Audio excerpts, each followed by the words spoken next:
First of all, I wish you, each and every one of you, 78th Independence Day.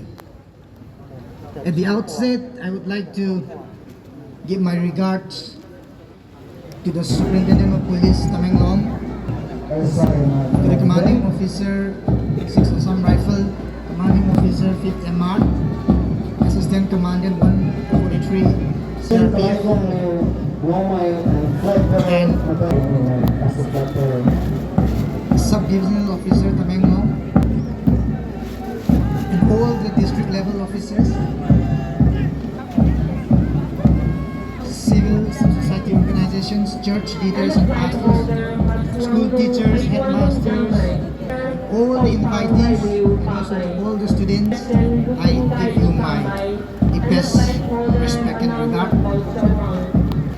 It gives me such an immense pleasure to come back here. On this very same day, on this same podium, I was here last year, and it gives me immense pride that I can come back here another day again. Last year, for those of you who were here, if you remember, I narrated to you a very powerful story.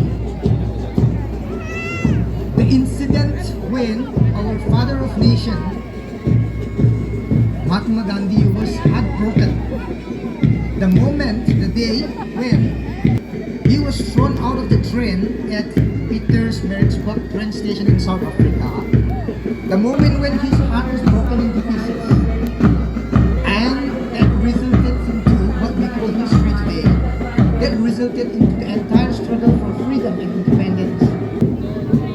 For those of you who can remember, that was the story I narrated. And at the end of my speech, I left with a question to each of us. I asked you all the question. Gandhi was broken and he fought against Britishers, against the guns and sticks, with the moment that started with the heartbreak. And I told you, today we are not fighting against Britishers, but we have a lot to fight against. And I asked you with a question, what breaks your heart? I left with the question, what breaks your heart? And to continue with that, this morning I thought I should carry forward the topic. In the last more than 1 year that I've been staying here in the district, I don't know about you all, for me, I found what is breaking my heart in the district. And hold on to that, God. I will come at the end, what breaks my heart in my experience of last 1 year of stay here. Well, let me narrate to you another story again. Once upon a time, one fine moment, Gandhi was approached by a woman with a young boy. The women asked Gandhi, Bapu, please help my son. He is eating lots of sugar and he is not obeying to me. He is eating too much of sugar and that's not good for his health, but he will not obey to me. Please talk to my son. You know, Gandhi was a very powerful man. He could have just told the boy not to eat sugar and the boy would have agreed. But Gandhi told the woman to come back after 2 weeks. He didn't say anything. Then, after 2 weeks, the same lady came back with the boy, with his son, with her son, and again asked Gandhi to please talk to the boy. That time, Gandhi told the boy to stop eating sugar. The boy agreed, the boy obeyed. The boy stopped eating sugar. Now, the women asked this question to Gandhi. You could have told the same thing 2 weeks back. Why didn't you tell my son to stop eating sugar 2 weeks ago? Why did you ask me to come back after 2 weeks? The reply to that question, Gandhi's reply to the question is something that I will bring at the end of my speech again. I remember one of the biggest challenges that we face in the district is poor road connectivity. Few months back, we faced a big landslide somewhere along Tamenglong Road. We had to deploy a lot of machineries. We have to deploy manpower to clear the landslide to ensure that the public doesn't suffer. Now, that episode is not just one incident. It's an example of multiple incidents. And trust me, ever since we came to this place, we have been issuing a lot of prohibitory orders telling the public not to excavate stones, not to carve out boulders from the retaining wall of the national highway. But nobody obeys. No one dares to obey. Nobody even give a damn. People keep taking out stones. People keep cutting out boulders from the retaining wall of the national highway, which is actually a well-constructed, well-planned infrastructure, but they keep cutting stones out of the retaining wall. They have actually received compensation for the land, yet after the road is being constructed, they still cut the stones. They still dig the stones out of it. That is somehow unstabilized the gradient of the road, the retaining wall, the structure, leading to frequent landslides. So recently, we gave strong order to the police department to arrest anybody who is excavating stones and boulders from the national highway retaining wall. And when OC went there, he found out that people were again committing the same crime. So they tried to erase those people who are involved. And you know what happened? When the person concerned were arrested, before that I had conducted meeting with all the chairman secretaries of along the national highway, and I've told them that I am going to do this. I need your immense support. And they gave me their support. They said, you have our support, please do it. We will not object you. I said, fine, then we will do it. We did. But the moment we tried to arrest these people, the same village authorities came out and requested us not to arrest them. They said, these are one of the church deacons. Please spare them. Our NRGS work is going on. We need them. Please spare them. Now you take a moment and think about this. What is going on here? What's wrong here?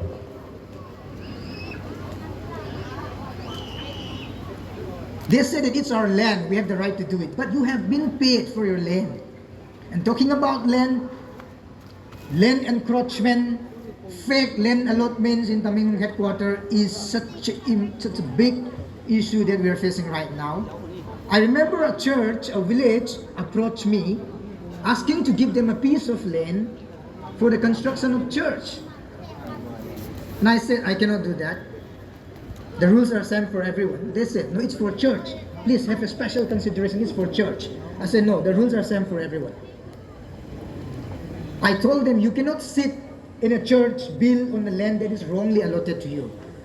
Even God will not be pleased with that. I told them this. It's rampant.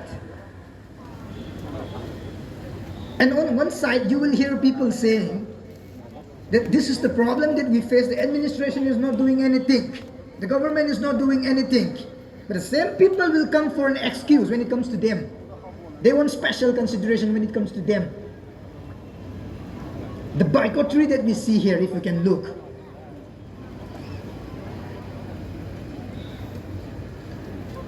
I saw a lot of people complain about the bad road in the bazaar area, the deteriorating road condition because of rain. Yeah, I'm also hurt equally like you. And I tried to find out what is the cause. We found that it was because of poor drainage system. The drain was choked. The drain was, not carrying the water it should be carrying. It was full of garbage.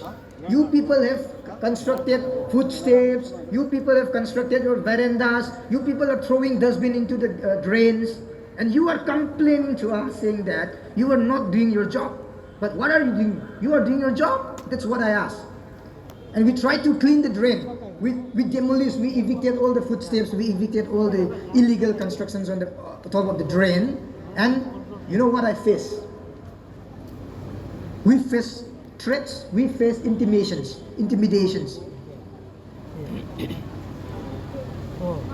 Just imagine the double standardness of our people. And it was a lot of places were dirty. People were dumping garbage all the time in same place. I call it garbage vulnerable points, GVP. So I decided that I'll make street libraries on those places so that people will not throw garbage. At the same time, our students will get to read books. 1 month after we did that, I found on the bottom of the libraries that we constructed, it's full of garbage again. We made the meat house to be in a better standard, thinking that it was not hygienic. You know what we found? The people were throwing the bones of the meat into the drain again, just like that. How are we supposed to change if you're not willing to change yourself? How do you expect me? How do you expect government to do something if you're not willing to accept the change?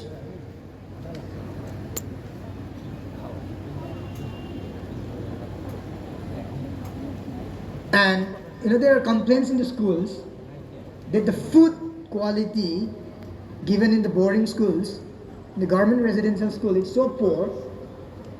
And when we check, the people involved in giving the food, the cooks, they are not willing to give good food. They are not sincere.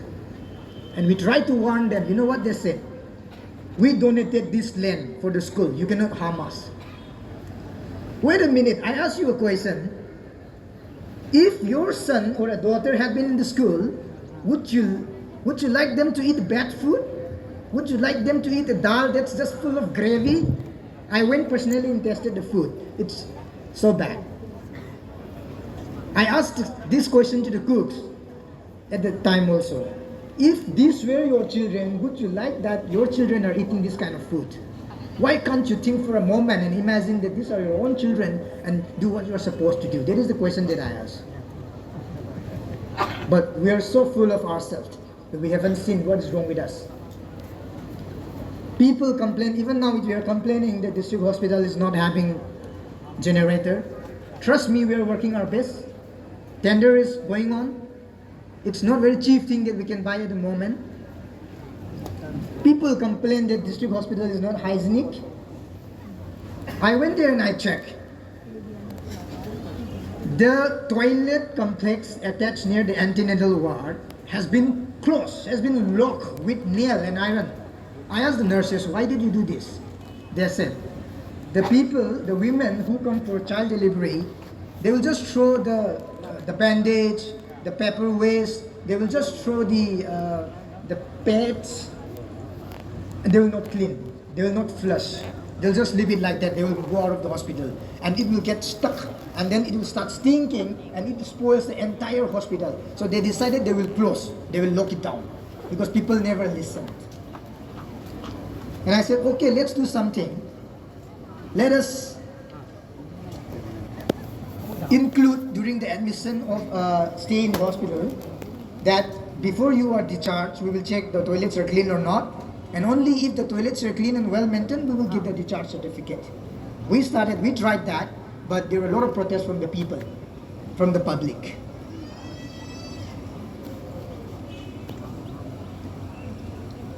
We complain that government has ignored us. We always are crying that government never pays attention to us. Remember a few weeks back, an eco hut at Bangaizang village was burned down by some miscreants. I don't know what do we call these people.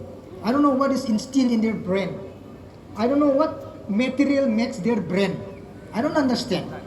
You are crying, you are complaining that government doesn't bring development in our place, yet you still burn down the tourist huts constructed by the government. You still burn them down without any reason. Maybe for your selfish reason, but not for public's reason. I asked them a question even now. What is going on? What was there in your mind when you thought of burning that simple structure that was lying there. Wasn't hurting anybody, wasn't doing harm to anybody. I don't understand. Somewhere we are wrong.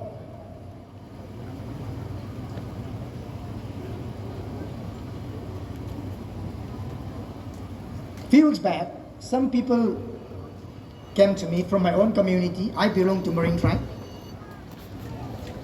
They were narrating where they had been told by other people saying that in the earlier, the officials used to help their communities a lot in the lines of communities. So people tell them, it seems, that you can go to DC now, you can get help, a lot of help, because we are from same community. You know what I replied? I asked them a question. I don't think the earlier officials did that in the first place, to be clear. But in case if they did that, the fact that you are coming today to me, it's because you were hurt by what they did in the earlier time. Now, if the earlier officials helped or did something that was not acceptable in the lines of community, Lengmay people used to come. We just say we had Rongmay disease, we had Tangkol disease, we had Jmay disease. They used to help by themselves. We were never helped. But I ask you a question. If those things are true, it hurted you, right? Now why do you want me to continue the same thing? How am I going to be different with others? Why are you telling me to do something that you didn't like others doing it?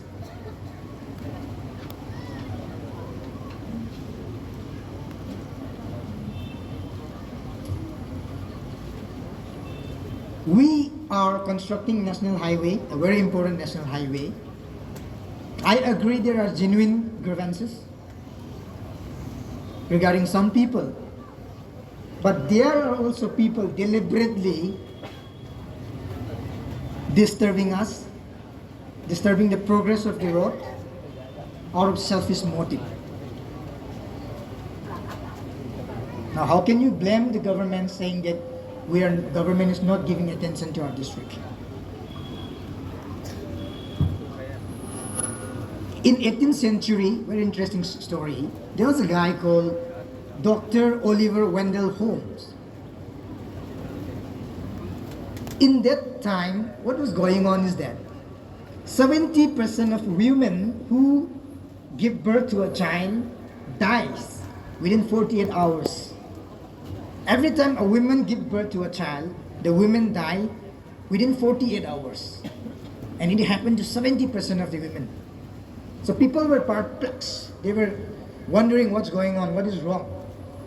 This guy, this Dr. Wendell Holmes, he said to the doctor community, he said, I think we are not sterilizing our equipments properly.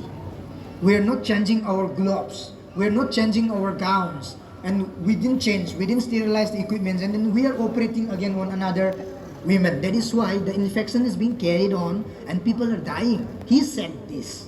And you know what? The entire medical community rebuked him. He was laughed at. He was mocked at. He was even challenged. How dare you say that to us? People were not willing to accept that, the mistake could be in themselves.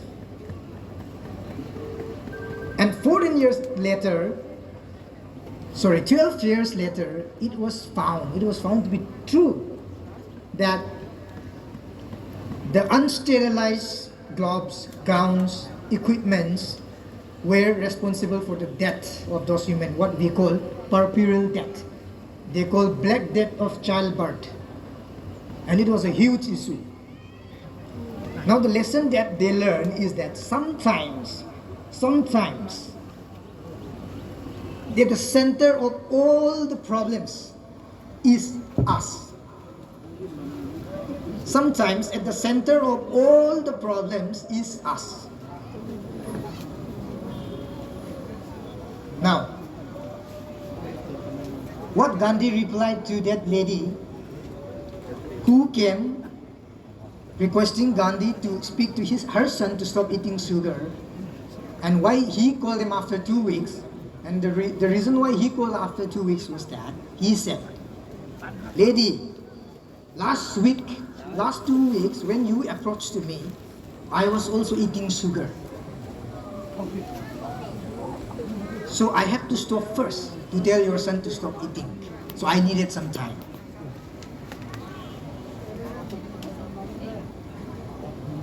See,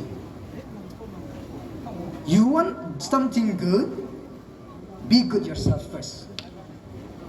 You want a development in our district, develop yourself first. The problem, the complaints, the cries that we all have been making about our district, about the government, sometimes it's possible that the problem could be within us. The problem could be within you. Maybe you are not doing right thing. People say that Tamenglong has been like this forever. The power shortage, the road conditions, the infrastructure has been like this forever. And we keep blaming the government. Maybe let us take a moment, let us pause for a moment and think, maybe, is there a slightest possibility that the problem could be within us? Maybe we are the cause of our own suffering. So my answer to the question which I asked all of us in the 77th Independence Day last year, what breaks your heart? And I found my answer. What is breaking my heart here is that we are too hypocritical.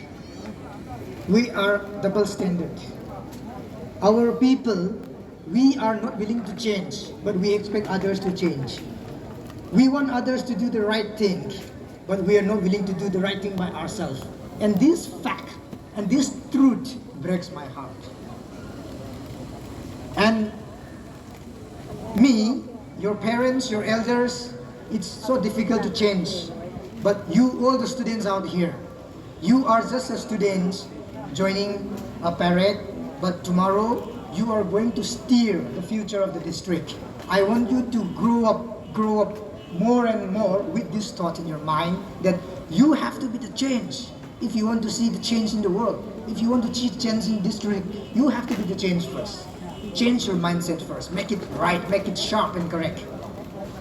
So for those who haven't found what breaks your heart, please think hard, because we may be celebrating Independence Day, 70th Independence Day, but when you found the answer, what breaks your heart, I think that is going to be the truest form of independence that you can ever achieve for your future.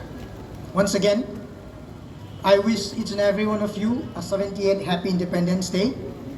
Thank you. Jai Hind.